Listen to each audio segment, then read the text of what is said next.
جی جویریہ صاحب. السلام علیکم ورحمۃ اللہ وبرکاتہ.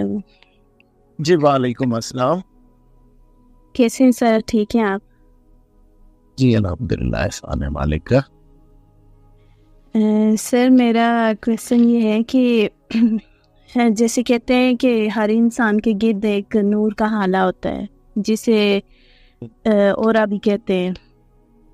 تو کہتے ہیں کہ آپ جیسے کسی نے ایک بندے کی صحبت میں آتے ہیں تو آپ کی کیفیت چینج ہو جاتی ہے. آپ کے اندر ان بزرگوں والی جو ان کی مطلب ان کے گرد جو نور کا حالہ ہوتا ہے اس کے آپ حصار میں آ جاتے ہو. حصار جو ہوتا ہے اللہ کی طرف سے، میں نے یہ سنا ہے، مجھے نہیں پتا اس میں کتنی سچائی ہے اور کیا ہے کیا نہیں ہے. تو بس آپ سے یہ پوچھنا ہے کہ ایک تو اس بارے میں مجھے بتائیے کہ آیا یہ ایسا کچھ ہوتا ہے، اور اگر ایسا ہوتا ہے تو میں کچھ ٹائم سے جی جی جی بولیں.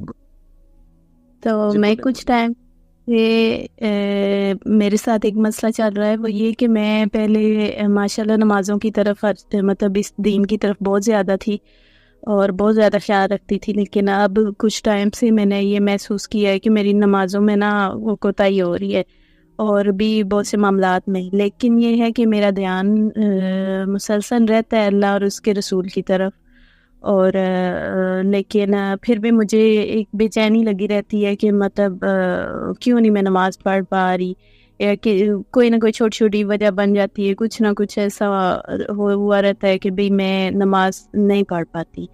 تو یہ چیز مجھے بڑی پریشان کرتی ہے کہ کہیں میں کسی ایسے بندے کے اس میں تو نہیں ہوں کہ جس کی وجہ سے مطلب میرے ساتھ یہ مسائل پیش آنا شروع ہو گئے. اور دوسری بات یہ کہ اگر اس طرح کے معاملات ہوں تو ان کو کیسے سمجھا جائے کہ یہ چیز ہے، تو اس کو دور کرنے کی کوشش کرے انسان، اور وہ کیسے کرے کوشش. ٹھیک ہے ماشاءاللہ. جی آپ کے سوالوں کا میں جواب دیتا ہوں. ذرا کوشش یہ کیا کریں کہ نا سوال کو اختصار کے ساتھ، تاکہ نا اس میں جواب دینے میں آسانی ہو. بات لمبی ہوتی ہے تو پھر بندے کو تھوڑا سا بھول جاتا ہے کہ آپ نے کون کون سے کوشچن کیے. آپ نے جو پہلا کوشچن کیا ہے کہ یہ جو اورا ہوتا ہے کسی بھی انسان کے گرد کوئی ایسی پازیٹیو انرجی ہوتی ہے، یا کوئی اگر برا شخص ہے تو اس کے جو اورا ہے وہ نیگیٹو ہوتا ہے اور وہ آپ کو نیگیٹیوٹی.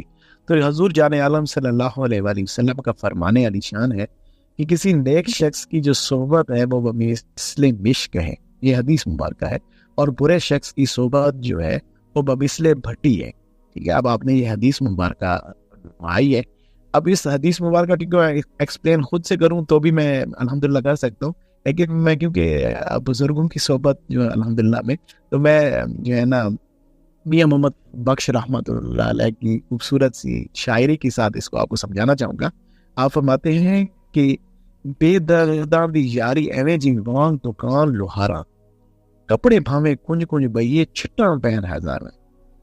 آپ فرماتے ہیں کہ جو برے لوگ ہیں جس کا حضور نے فرمایا کہ ان کی جو صحبت ہے مثل بھٹی ہے، تو آپ یہی فرما رہے ہیں کہ برے لوگوں کی صحبت مثل بھٹی ہے. وانگ دکان لوہارا، لوہار کی دکان ہے. کپڑے بھاویں کنج کنج بئیے چھٹا پہن ہزار، کہ آپ دنیا دار ایسے لوگ جو اللہ سے دور ہیں، جو اللہ کی نافرمانی پر جو ہے وہ کوئی اس کی فکر نہیں ہوتی، ایسے لوگوں کی صحبت میں آپ کپڑے کنج کے بھی بیٹھیں گے نا تو اس کی چھینٹیں ضرور آئیں گی آپ کے اوپر. اگر آپ خود زیادہ نیک نہیں ہیں، آپ کے اندر اصلاح کرنے کی معاملات نہیں ہیں، تو آپ ایسے لوگوں کی صحبت میں بیٹھیں گے تو معاملات خراب ہوگی. پھر آپ فرماتے ہیں کہ درد مدا دی جاری ایویں جی وانگ دکان اتارا، سودا بھاویں لئیے نہ لئیے ہلے پین ہزارہ، ہلے این ہزارہ. کہ آپ نا کسی نیک شخص کی صحبت میں بیٹھتے ہیں تو وہاں پر آپ بے شک ان کے پاس ایسے بیٹھے، آپ نے کوئی ضرورت نہیں آپ کو نیک بننے کے لیے گئے ہیں، آپ بس ویسے جا کے بیٹھ گئے. ان کی صحبت اس قدر اثر رکھتی ہے کہ وہ آپ کو وہ رنگ عطا کر دیں گے جو ان کے پاس ہے. جو حضور نے ان کی مشک، جو ان کی خوشبو ہے، وہ آپ سے بھی آنے لگے گی. صحبت سالے ترا سالے کنن، صحبت تالے ترا تالے کنن. اچھے لوگوں کی صحبت انسان کو اچھا بناتی ہے اور برے لوگوں کی صحبت انسان کو برا بناتی ہے. اب یہ چیز، یہ جو ساری چیزیں میں نے ایکسپلین کی، یہ اصل میں یہی چیز ایکسپلین کر رہی ہیں کہ جو نیک لوگ ہوتے ہیں دراصل ان کہ وہ اتنے پازیٹیو تھنکر ہوتے ہیں، وہ اس قدر ان کی ذہن کے اندر مثبت معاملات ہوتے ہیں، ان کے جو ارد گرد ہوتے ہیں، ان کے ارد گرد ایک فیلڈ ہوتی ہے جو بہت پازیٹیو ہوتی ہے. جیسے آپ اس فیلڈ کے اندر انٹر ہوتے ہیں، آپ ان کے بارے میں سوچ بھی لیتے ہیں نا، جو بھی آپ ان کی فیلڈ میں انٹر ہو جاتے ہیں، اس قدر ان کی وسعت ہوتی ہے ان کی فیلڈ پازیٹیوٹی کے اندر کہ آپ کے اندر پھر وہ پازیٹیو چیزیں آنا شروع ہو جاتی ہیں. آپ ان کی صحبت میں جس قدر زیادہ بیٹھتے چلے جاتے ہیں، آپ کے اندر وہ پازیٹیوٹی آنا شروع. اب ہم آپ کو اکثر جو ذکر اذکار کرنے والے لوگ ہیں، میں اکثر آپ کو کہتا رہتا ہوں تصور شیخ کریں، نیک لوگوں کا تصور میں رہا کریں. ہم ویڈیوز وغیرہ آپ تک بھیجتے ہیں تاکہ وہ صحبت کے معاملات کی اٹیچمنٹ رہے آپ کے ساتھ، وہ پازیٹیوٹی رہے، باتوں سے پازیٹیوٹی پہنچے، صحبت سے پازیٹیوٹی پہنچے. کسی نہ کسی طریقے سے ان کو پازیٹیو کرنا ہے، کیونکہ دور کے اندر نیگیٹو لوگ بہت ہیں. تو جب پازیٹیو لوگوں کے اندر یہ ایبلٹی ہے کہ وہ آپ کو پازیٹیو کر سکتے ہیں، تو جو نیگیٹو جو ڈارک انرجی ہوتی ہے اس کی پاور بہت زیادہ ہوتی ہے، اس کی نیگیٹیوٹی کی پاور بھی بے انتہا. اگر آپ نہیں ہے نا نیک، آپ اس قدر آپ کی پازیٹیوٹی نہیں ہے کہ آپ کسی کی نیگیٹیوٹی کے اوپر اوور کم کر سکے، تو بھائی اس کی نیگیٹیوٹی آپ کو لے دے جائے گی. بزرگ فرماتے ہیں کہ اگر آپ کسی شخص کو نیک نہیں کر سکتے، آپ کو یہ دل میں ہے کہ اگر میں اس کے قریب گیا تو میں بھی برائی کی سمت راغب ہو جاؤں گا، تو آپ کو چاہیے کہ کروڑوں میل دور سے گزرے اس شخص کے. اب آپ کو بھی یہی معاملہ ہے کہ اگر آپ کے معاملات میں کہیں کوئی ایسے دوست ہیں، کسی کے ساتھ ایسے آپ کے معاملات کہ جن کی وجہ سے آپ کے معاملات دنیا کی طرف پلٹ رہے ہیں، تو بھائی ان رشتوں کو چھوڑ دے. میں واقعہ تھوڑا سا لمبا ہے، میں آپ کو سنانا چاہتا ہوں، مجھے اب وہ یاد آ گیا ہے تو اب اس کو سنانا لازم ہے. بابا غلام فرید رحمۃ اللہ علیہ، یہ کوٹ مٹھن شریف والے جو ہے نا بزرگ، وہ بڑے پیارے بزرگ ہیں. ان کا نا ایک مرید تھا. کیا تھا ان کا؟ ایک مرید تھا، ان کے ساتھ ایک تعلق، ان کے ساتھ محبت رکھنے والا ایک شخص تھا. وہ ہر سال وہ ایک محفل لگاتے تھے، کورس ٹائپ ان کا معاملہ ہوتا تھا، محفل ہوتی تھی.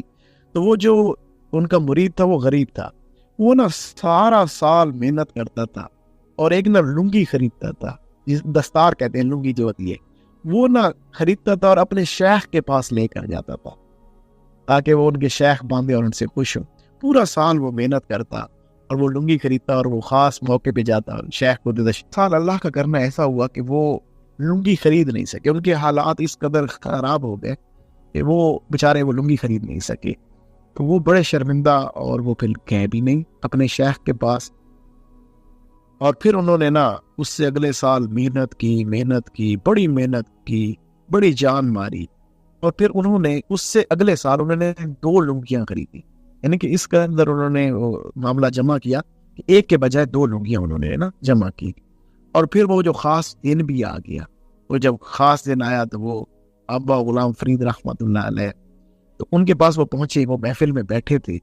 کیا وہ شخص اور جا کے انہیں ایک لنگی پیش کی اور فرمایا حضور میں بڑا معذرت خواہ ہوں کہ پچھلے سال مجھ سے یہ معاملہ ہو نہیں سکا، تو اس شرمندگی سے میں آیا بھی نہیں، اور میں ایک لنگی وہ پچھلا کفارہ بھی لایا ہوں کہ میں پچھلے سال نہیں آیا تو میں اس چیز کی قضا بھی لے کر آیا ہوں. تو حضرت غلام فرید رحمۃ اللہ علیہ، آپ جو ہے آپ نے اپنے ایک اور مرید سے کہا کہ جاؤ آگ لے کر آؤ. کیا لے کر آؤ؟ آگ لے کر آؤ. وہ گئے، انہوں نے ایک آگ کا کوئی کسی چیز میں آگ جلائی، وہ لے کر آ گئے.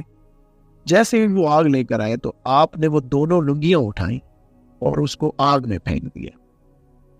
جب انہوں نے آگ میں پھینکا تو وہ جو مرید تھا وہ رونے لگ گیا، کیونکہ اس نے 2 سال بڑی محنت کی تھی. انہوں نے فرمایا حضور میں شرمندہ ہوں، آپ اتنے ناراض ہو گئے میرے ایک دن کے یہ ایک دفعہ کی لنگی نہ لانے سے.